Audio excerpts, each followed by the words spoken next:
Hello friends, welcome to my channel. The revenge के episode 52 के साथ हाजिर हूँ। तो फिर चलिए एक्सप्लेनेशन शुरू करते हैं। पिछले एपिसोड में हमने देखा था कि लियोंगन डायरेक्टर किम के पास ड्रग्स के लिए आता है और उसके सामने गिड़गिड़ाता हुआ कहता है कि प्लीज कम से कम थोड़ा सा मुझे दे दीजिए।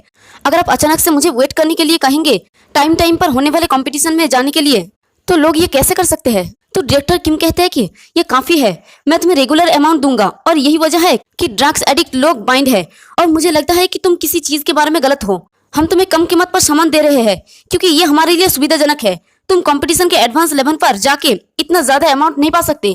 खैर, तुमने इस बीच बहुत सारा इंटरेस्टिंग मैच खेला है, इसलिए मैं तुम्हें एक छोटा अमाउंट दूंगा। मैं तुम्हें बहुत कुछ नहीं दे सकता। अगर तुम गलती से इतनी ऊंचाई पर पहुंच गए और मर गए तो हमारे लिए मुश्किलात होगा। यानी लियोंगन ज्यादा ड्रग्स लेके मर गया तो ये मुश्किल हो जाएगा। तो ये सुनकर लियोंगन डायरेक्टर किम को कहता है कि शुक्रिया, आपका बहुत बहुत शुक्रिया। और क्या आप प्लीज मुझे बता सकते हैं कि इस बार कंपटीशन कैसे आयोजित की जाएगी। अगर आप सिर्फ मुझे वेट करने के लिए कहोगे तो। तभी उसकी बात को काटते हुए डायरेक्टर किम कहता है कि जल्द ही तुम्हारी बारी होगी। तुमने एक बार फीमेल स्टूडेंट के साथ इवेंट मैच किया था जिसने लास्ट टाइम जिट्सु किया था, है ना। तो लियोंगन कहता है कि हाँ मुझे याद है, वो छोटी लड़की। क्या मेरे उसके साथ फिर से मैच है। तो डायरेक्टर किम कहता है कि नहीं, उस स्टूडेंट का एक फ्रेंड रिवेंज लेने के लिए कंपटीशन में पार्टिसिपेटेड हर एक पर्सन की तलाश कर रहा है और हम रिसेंटली स्पॉट पर ही इसका लाइव फिल्मिंग कर रहे हैं। वो स्पोर्ट्स सीखता है और अपनी प्रीसियस फ्रेंड के लिए रिवेंज लेने के लिए लीगल बाउंड्रीज के बाहर वायलेंस के साथ उसका रिवेंज लेता है। वो कितना राइटियस और अच्छा है। यही ह्यूमन इंस्टिंक्ट्स है, दया और सेक्रीफाइस से परे है। उन्होंने कहा कि इंसान और जानवरों के बीच डिफरेंस ये है कि इंसान अपनी इंस्टिंक्ट्स रैशनली को कंट्रोल कर सकते हैं, लेकिन ये सब बकवास है। ऐसा इसलिए है क्योंकि वो दूसरे लोगों के लिए कॉन्शियस रहते हुए अपने लाइफ जीते हैं। उन्हें डर है कि इससे उन्हें नुकसान हो सकते हैं, लेकिन इसके पीछे की सच्चाई ये है कि तुम उन्हें टुकड़े टुकड़े करना चाहते हो, उन्हें मार डालना चाहते हो और उन्हें सेम पेबैक करना चाहते हो।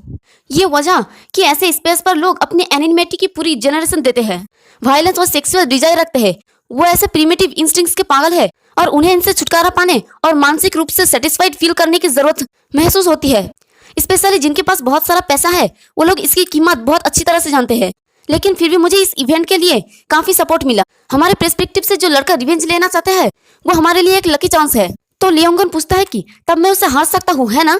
और क्या मुझे अभी ड्रग्स मिल सकता है। तो डायरेक्टर किम कहते हैं कि नहीं नहीं, ऐसा नहीं है। तुम्हें रियलिटी में रहना होगा ताकि व्यूअर्स ज्यादा एक्साइटेड हो जाए, ठीक है। और अगर तुम जीतते हो तो मैं तुम्हें लगभग 1 साल के लिए काफी दूंगा। इसलिए तुम्हें किसी और चीज के बारे में सोचने की जरूरत नहीं है और सिर्फ अपने प्रॉफिट और गोल पर फोकस कर, ठीक है। तो लियोंगन कहता है कि ठीक है, मैं समझ गया, मैं इसे अपने दिमाग में रखूंगा। और क्या मुझे वो ड्रग मिल सकता है जिसके पहले आपने मेंशन किया था। तभी डायरेक्टर किम का नजर रूम से बाहर निकलते हुए हान के ऊपर पड़ता है। तो वो लियोंगन को कहता है कि ठीक है, मैं इसे तुरंत लाऊंगा। कुछ देर के लिए तुम नीचे झुक के ही वेट करो। और हान को देखते हैं, वो अपनी टाई को लूज करते हुए कहता है कि काम पर वापस लौटने का रास्ता सच में हेल है। जो लोग कुछ अरसे से ये काम कर रहे हैं वो एक्चुअली कितना ग्रेट है। मैं सिंसियरली उन लोगों का रेस्पेक्ट करता हूँ। तभी डायरेक्टर किम उसे कहता है कि हालांकि जल्द ही काम पे जाने का टाइम हो गया है। ये सुन के प्रेसिडेंट हान कहता है कि मुझे नहीं पता, मैं कैसे जान सकता हूँ कि वो बुढ़ा क्या सोच रहा है।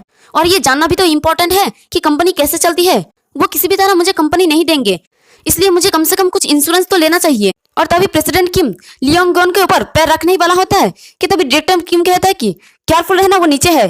तो वो जल्दी से बचते हुए साइड हटके लियोंगन को कहता है कि तुम कमीने, तुमने तो मुझे सरप्राइज कर दिया। ये ड्रग एडिक्ट फिर से ऐसे हाल में क्यों है। तो लियोंगन अपने सर को उठा के हान को कहता है कि हेलो प्रेसिडेंट। तो हान कहता है कि तुम्हारे पास फिर से क्या ड्रग्स का कमी हो गया है। अगर तुम अपने ड्रग्स एडिक्शन को कंट्रोल नहीं कर सके तो तुम सच में मरोगे। और अपनी जेब से पैसे निकालते हुए कहते हैं कि इस बदबू को अच्छी तरह से धो लो और अच्छे से खाओ, ठीक है। इस तरह कंपटीशन लॉन्ग टाइम तक चल सकता है। और वो अपने पैसों को उसकी तरफ फेंक के कहता है कि ड्रग्स लेने के बाद चले जाना, ये रहा तुम्हारा पैसा, इसे जल्दी से उठाओ और यहाँ से निकलो। तो लियोंगन जल्दी से पैसों को उठाने लगता है। ये देख के प्रेसिडेंट हान कहता है कि ओह क्या नजारा है, जल्दी से क्लीनिंग लेडी को बुलाओ। तो सारे पैसे उठा के वहां से जाते हुए लियोंगन कहता है कि शुक्रिया, आपका बहुत बहुत शुक्रिया, मैं आपका कॉल का वेट करूंगा। और वहां से चला जाता है।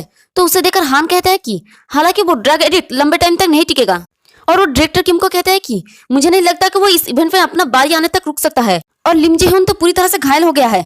बहुत ज्यादा लोग नहीं बचे, लेकिन अगर सभी प्लेयर्स ब्लॉकहेड है तो हम नेक्स्ट कंपटीशन में कैसे आगे बढ़ सकते हैं। क्या आपके पास कोई प्लान है। तो डायरेक्टर किम हंसते हुए कहता है कि चिंता मत करो, मुझे वैसे भी एक कैटलिस्ट की जरूरत था। एंड में इस हिटेड इवेंट में उसका यूज करने के बाद उसे फेंक देना ही अच्छा है। और इसके अलावा टूटे दिल वाले बच्चे, मैं उन्हें किसी भी टाइम और कहीं पर भी पा सकता हूँ। तो हान अपनी सिगरेट को जलाते हुए कहता है कि ओके, फिर प्लेयर्स को मैनेज करना आपका जॉब है, इसलिए ये आप पर निर्भर है। लेकिन टारगेट अमाउंट अभी भी काफी नहीं है, कैलकुलेशन अच्छी तरह से करे ताकि आप इसे डेडलाइन तक पूरा कर सके। तो डायरेक्टर किम कहता है कि ठीक है। फिर ली योंगन उस बिल्डिंग से बाहर जा रहा होता है और तभी टीम लीडर उसे एक ड्रग्स का पैकेट दिखाते हुए कहता है कि यहाँ पर, और उसे उस पैकेट को देते हुए कहता है कि अमाउंट ज्यादा नहीं है, इसलिए इसे अभी के लिए लो, अगर ये पॉसिबल हो तो इसे सहो। तो ली योंगन हान से लिए हुए पैसों को देते हुए कहता है कि टीम लीडर, क्या इस पैसे से मुझे कुछ और ड्रग्स मिल सकता है? तो उन पैसों को देकर टीम लीडर कहता है कि ठीक है, चलो इसे इस तरह से करते हैं, मैं तुम्हें एक डिफरेंट ड्रग्स देता हूँ। और वो उसे अपने हाथ को दिखाते हुए कहता है कि क्या तुम मेरे हाथ को यहाँ देख सकते हो? तो उसके हाथ को देखकर ली योंगन कहता है कि क्या आपका हाथ? और इसके बाद के सीन को नहीं दिखाया जाता है, फिर हमें जिम का सीन दिखाया जाता है। वहां पर सॉन्डीहुन कहता है कि मैं ये नहीं करूंगा। तो ह्यून कहता है कि क्यों? तो सॉन्डीहुन कहता है कि क्योंकि मैं ये नहीं करना चाहता। तो ह्यून फिर से पूछता है क्यों?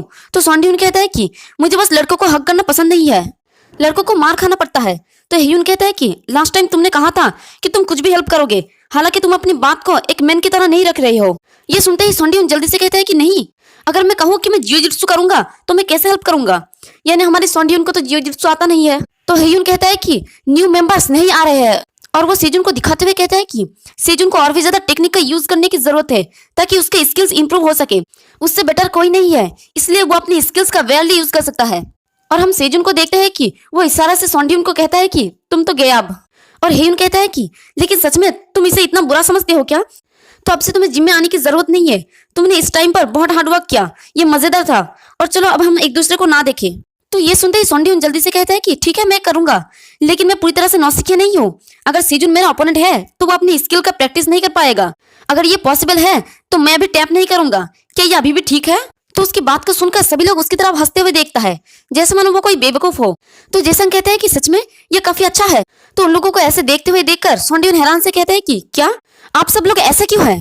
फिर फाइटिंग शुरू हो जाते हैं और हम देखते हैं कि सेजुन सॉन्डीहुन की हालत खराब कर रखा होता है और उसे कहता है कि मैं तुम पर आसानी नहीं दिखाऊंगा, और सॉन्डीहुन अपना हार मान लेता है। और तभी वहां पर जंग होना आ जाता है और वो सॉन्डीहुन को कहता है कि ह्यून, इसे मेरे साथ भी करो। तो जेयुन हमेशा शांत रहता है, तो उसे देखकर सॉन्डीहुन को लगता है कि ये शायद उससे जीत नहीं पाए। तो सॉन्डीहुन खांसते हुए कहता है कि जेयुन, भले ये जियोजित्सु है फिर भी ये वेट क्लास डिफरेंस है। और दूसरे ही सीन में देखते हैं कि जेयुन सॉन्डीहुन की हालत खराब कर दिया होता है और वो सॉन्डीहुन को कहता है कि डूह्युन, तुम सच में काफी स्ट्रांग हो गए हो।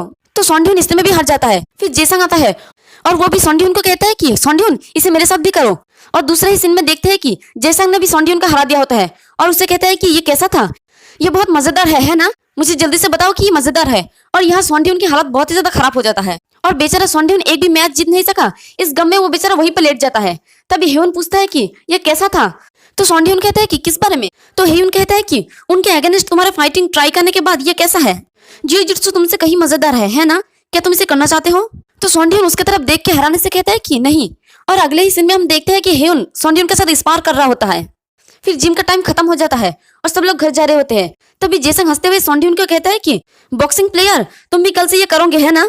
मैं सच में सो नहीं सकता क्योंकि तुमने कहा कि तुम भी अब से जियोजित्सु करोगे। तो उसकी बात को सुनकर सॉन्डीहुन हिचकिचाते हुए कहते हैं कि हाँ ये सही है। और जेयुन कहता है कि चलो पहले नहा लेते हैं।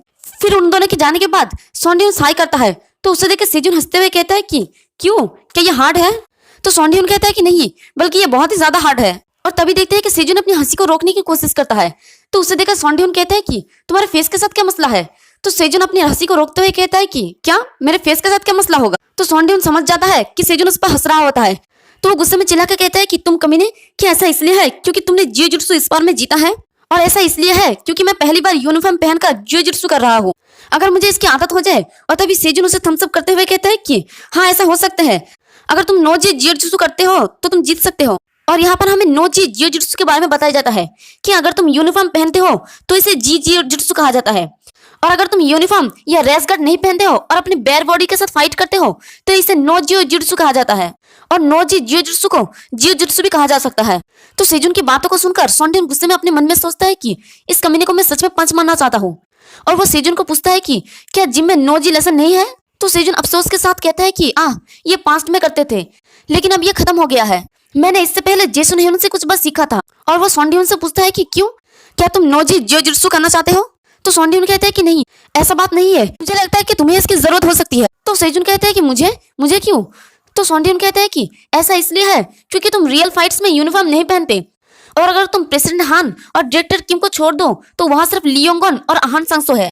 तो आहान संगसो के नाम सुन के सेजुन पूछता है कि आहान संगसो वो किस तरह का लड़का है, ग्रेपलर? तो सॉन्डियन कहता है कि ये सही है।